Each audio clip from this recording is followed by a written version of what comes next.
eu acredito que assim, é algo que precisa estar na raiz de cada empresa, muito além de estar lá na ponta, na propaganda, né? Então, eu acho que é algo que começa da cultura interna mesmo. Quando você percebe que é algo que vem da cultura interna, que está entranhado ali na empresa, que aí isso vai transparecer lá na comunicação externa, né? Agora, quando você vê que ele está ali se aproveitando, por exemplo, do movimento que começou ali em 2016, 2017, de assuma seus cachos, né? Então, as empresas aproveitaram essa onda, vamos investir, então, vamos começar modelos com cabelo cacheado, vamos aproveitar essa onda.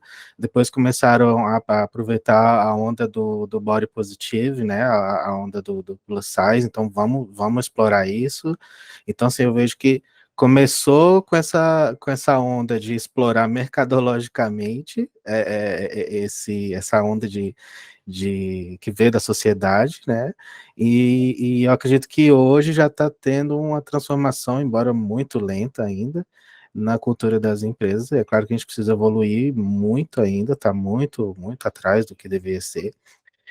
E assim, eu acredito que na escala não sei se eu poderia falar assim, a escala da opressão, né, de cor, até a Djamila fala no livro dela de Lugar de Fala, ela fala que assim, a mulher negra, ela está ainda na escala de opressão, ela ainda está atrás do homem negro, né? Porque isso se reflete nos cargos, se reflete dentro das empresas, é óbvio ver isso na sociedade, né? Então você vê que na escala de opressão, a mulher negra ela está sempre atrás, ainda assim, do homem negro, e e aí a gente tem assim alguns movimentos que tentam abraçar isso, mas de forma mercadológica a gente vê que não é uma coisa verdadeira, que não é uma coisa que foi preparada para mudar a estrutura, né? Então, assim, a gente vê assim, vamos lutar pelos direitos das mulheres.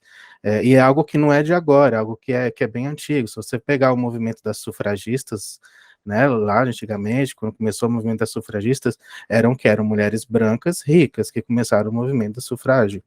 Só que aí as mulheres, e isso também a Djamila fala no livro dela, né? Então, ela fala assim: beleza, vocês começaram um movimento pelo direito das mulheres brancas.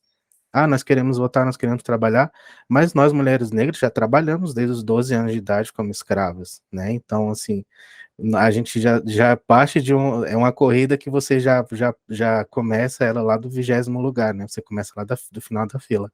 Então, acho que assim, não adianta a empresa querer colocar uma modelo branca e aí faz lá um jet bronze nela, né, para ela ficar parecendo negra, para tentar se adaptar a esse mercado de tentar ser inclusivo, mas que na verdade não é, você não está sendo inclusivo. Então, se a gente olhar até recentemente, agora eu não preciso nem falar quem é, mas vocês vão saber quem é se vocês acompanharam o jornal. Nas últimas eleições, nós tivemos candidatos que estavam usando maquiagem mesmo para ter a pele negra, para ter representatividade em Salvador, na Bahia, por exemplo, e em algumas outras cidades que você tem a predominância da população negra, né? E eles modificaram até assim, a maquiagem, o estilo de comunicação em pessoas brancas, para tentar, né, de alguma forma, dialogar, e assim, na minha opinião, isso foi ridículo e que na verdade é uma coisa que é falsa, que não é verdadeira. Então, eu acredito que a mudança ela tem que vir da cultura interna da empresa e ela parte de pequenos grupos, como o que a gente está tendo aqui agora, de conversar, de ter grupos de trabalho, grupos de diversidade racial, grupos de diversidade LGBTQI.